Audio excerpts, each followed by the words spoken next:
Hey everyone, it is officially that time of the year. It is final exam season, and the point of this video is to get you moving in the right direction when it comes to being successful on this element of the class, this final element of the class. We've made it. We've finally gotten to that point in the semester.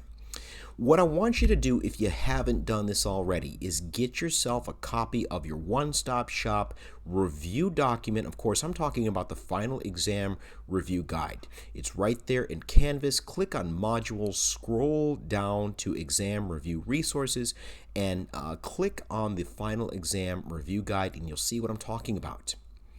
So now that you've got that up in front of you, let me talk a little bit about the logistics, because this is going to walk, talk, act, and feel an awful lot like the midterm exam. First things first, it's going to be taken there in Canvas. There's no need to come in. It's all going to be done online. As long as you've got a good computer and a good internet connection, you are in business for this element of the class. The next thing I want you to understand, the next similarity, I guess you might say, is that it's very similar in the sense that it's got two sections, both of which, just like last time, both of which are independent of one another. You've got your multiple choice section, and then separately, you've got your essay section, okay? And it doesn't matter which one you do first. It doesn't matter if you want to take a break, even if that is an extended break, in between the two sections. All I really care about is that both of those sections are done by the time that it's specified in both Canvas as well as the course syllabus. Now, because it's going to be very similar to what you saw in the midterm last time, and because you've been taking this class for weeks and weeks, this review video is going to be a lot lighter than the first time around. You've seen it before, you've done it before. Again, just like last time, that term bank, all those terms, those are going to be my building blocks for the multiple choice questions. If you have some familiarity with what each one of them is and how it fits into the bigger, broader picture of our class, you're going to be able to effectively navigate your way through the multiple choice questions. Once again, you don't need a dissertation quality understanding of any or all of those things. If you use the note card approach just like last time, it's going to go a long, long way when it comes to narrowing things down and simplifying this whole definition process, reminding your brain why that term is important and what you should do with it as far as this class is concerned. So just like last time, the formatting of those multiple choice questions is going to be pretty familiar. So you should have some good experience there. But of course, if you've got specific questions, you know how to get a hold of me either through my office hours, or you can always send me an email. Okay? For the time being, I want to break down the written part, the essay section of the exam. Again, the essay section is anything that requires you to type out words or sentences. So it's going to consist of both those short answer responses. You'll answer them in 2 or 4 sentences, or the long answer essay. So let's start out with those short response questions. Unlike last time, where you got your choice, which 3 of the 4 you wanted to prepare for, unlike last time, everyone needs to answer that Republican Party question. Don't have a choice there. Everybody needs to talk about what, if any, accomplishments the Republican Party made in that time period known as Reconstruction, the period after the Civil War. I want you to think about some of those laws that came out during and after the Civil War. The 13th Amendment, the later stages of the Civil War, that eradicates slavery. It makes slavery illegal. The first, last, and only reference to slavery in the U.S. Constitution was that it was illegal as far as the Constitution is concerned. That's an accomplishment. The 14th Amendment, birthright citizenship. This whole idea of overturning the Dred Scott decision in 1857 that legally defined the enslaved population as property which could be taken anywhere. The 14th Amendment will make anybody born in these United States a card-carrying citizen of these United States. And of course, the former enslaved population would qualify as such. So it's going to make that population and anybody else in the future born in these United States, it's going to make them a citizen, hence birthright citizenship with full and equal protection under the law. That's an accomplishment. And lastly, the 15th Amendment, all black men and white men and everybody in between are able to vote. Universal male suffrage African American men are allowed to vote now. It's about holding those people, making laws accountable, and if you don't like the laws that they're making or they're not enforcing those laws, they can be voted out of office. Those are accomplishments. Now, obviously, there are challenges as well. Sharecropping, the fact that most of the formerly enslaved didn't have access to land and were forced to basically work on it and share the harvest, that wasn't a very great way of putting these people on their feet economically. We see the rise of the Ku Klux Klan. And even though one of the accomplishments of U.S. Grant was the eradication of the Klan, certainly the Klan posed a problem in both the long term and the short term for the future. And you had those black codes, right? These sneaky laws that were designed to stop or at least intimidate the newly freed men and women from exercising their citizenship rights. So as you can see, there's some give and take when it comes to the accomplishments of Reconstruction. But one way or another, everybody needs to answer that question. Now, the other two questions, you have your choice, either or. If you want to answer the question, the economic and philosophically economic differences between John Quincy Adams and Andrew Jackson, you can choose to answer that one, or you can choose to answer the philosophical evolution of Abraham Lincoln when it involves slavery, okay? Doesn't matter to me which one. So here's the thing. Even though everyone has to answer one of those questions, you don't have a choice, at least you know exactly which two to prepare for. Prepare for the Republican Party question, and then choose one of the other ones. You don't have to worry about the one that you do not choose. So you now know exactly which two to prepare for as you go through getting ready for the exam. Lastly, you've got the long answer essay. Just like last time, that thing's not going to change between now and when you open up that exam.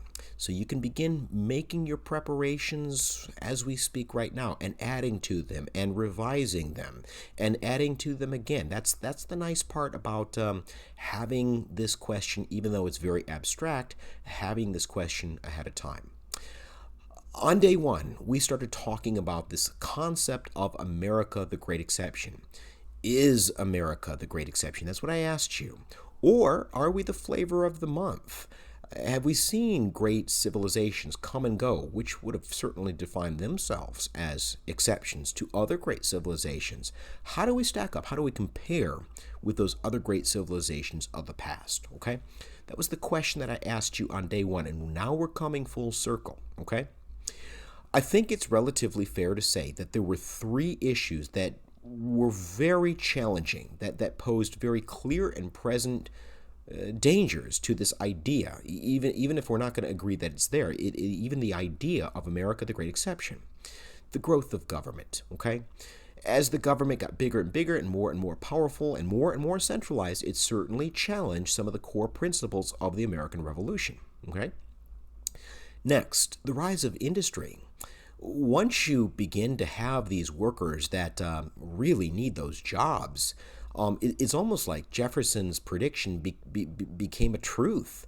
You keep in mind, Thomas Jefferson did not like the idea of industrialization because he said it would inevitably lead to dependency. Workers would be dependent upon their bosses. That was a prediction that, in ways, and in certain parts of the country, came true. Lastly, and probably most obviously, you've got chattel slavery, okay? The idea that the United States, a country that was conceived on the principle of human freedom, you had people sold and bought every day. Even in the nation's capital, Washington, D.C., there were slave auctions every day. There was something deeply contradictory about that concept. So if you take those three things and you break them down, that's going to be a very effective way of coming at this central question. Think about something like the growth of government, for example, okay? The growth of government, you see it very early on in American history. As a matter of fact, if you recall in that lecture involving John Adams and his presidency, you see it 2 presidencies deep into American history. John Adams is trying to keep a lid on some of these dirty little secrets that are coming out of Europe because he knows that we're not exactly in a position to challenge France. And that's exactly what the American people are going to demand if they start to get wind of what's going on in the high seas in what historians refer to as the quasi-war. Okay? Now, what John Adams does to that end is he passes three of the most anti-small d democratic laws in American history. You got the Alien Act, you got the Naturalization Act, you got the Sedition Act, all of which exponentially expand the growth of governmental power and pose a very clear and present danger to these concepts of self-rule, of democratic rule. And we're two presidencies deep. You can make other, inferences when it comes to the growth of government over the course of the 19th century as well. When people like Henry Clay begin to propose these public works projects, you've got people from South Carolina that are talking about the dangers of the growth of government. We talked about that in the War of 1812. We talked about that as industrialization began to redefine the American economy. Now, speaking of industrialization, that's another clear and present danger to this concept of the American Declaration of Independence, the idea that all men are created equal. We saw the erosion of equality when we saw industrialization reshaping the political landscape. Bottom line is you've got a very small handful of Americans that own the factories, that own the mills, that own the foundries, and they're in charge of the working and sometimes non-working lives of huge armies of Americans. Case in point, Harriet Martineau. Harriet Martineau was one of those working girls from Lowell, Massachusetts. She worked in the factories, and she pointed out that in addition to telling workers what to do and how to do it while they were on the job, while they were being paid, the company was also telling workers what they could and couldn't do, even on their downtime, even after the whistle had blown. Keep in mind, Harriet Martineau did not appreciate being told by the company that if she continued to go to dance class, she wouldn't have a job there the next day. Company said, well, you're going to be too tired, not going to be as productive, and we can't have that. Bottom line is, what I do with my spare time, my non-working time, as far as she was concerned, that ought to be my business and none of your affair. If you can't tell the difference of my productivity, then it's none of your business. Industrialization is reshaping the world of politics in that way because it's telling workers what they can and can't do. I mean, you got to ask yourself, how equal, what's happening to the institution of equality? How equal are we if that happens to be the case? So I'm hopeful that that's jogging your memory a little bit. But the big one, guys, is going to be slavery. Now, obviously, this ran counter to the concept of the American Revolution. It flew in the face of the Enlightenment, all of which was very much on the minds of the framers of the Constitution. But I want to point out Abraham Lincoln and why he was so opposed to slavery. The idea that these people, these slave owners, on the one hand, they didn't really produce anything. It was the slaves themselves that produced the wealth. All the slave owners really did was kind of attach themselves to the labor of the slaves and rob the slaves of the fruits of that labor. But when the Supreme Court basically said that slavery could be taken anywhere, including those Western territories, as far as people like Lincoln was concerned, that was blasphemy. It was the height of hypocrisy in terms of the very concepts of Jeffersonian democracy and the Declaration of Independence. And that these two things, these two worlds, one free and one slave, they could not coexist, or they couldn't coexist for very much longer. And so you can see how and why this institution of slavery, on the one hand, very obviously inconsistent with the principles of the American Revolution, but how it was very, very much in putting in jeopardy this experiment, this American experiment with democracy. So, once again, I can't say enough good things about that 5-paragraph essay approach. Obviously an intro, obviously a conclusion.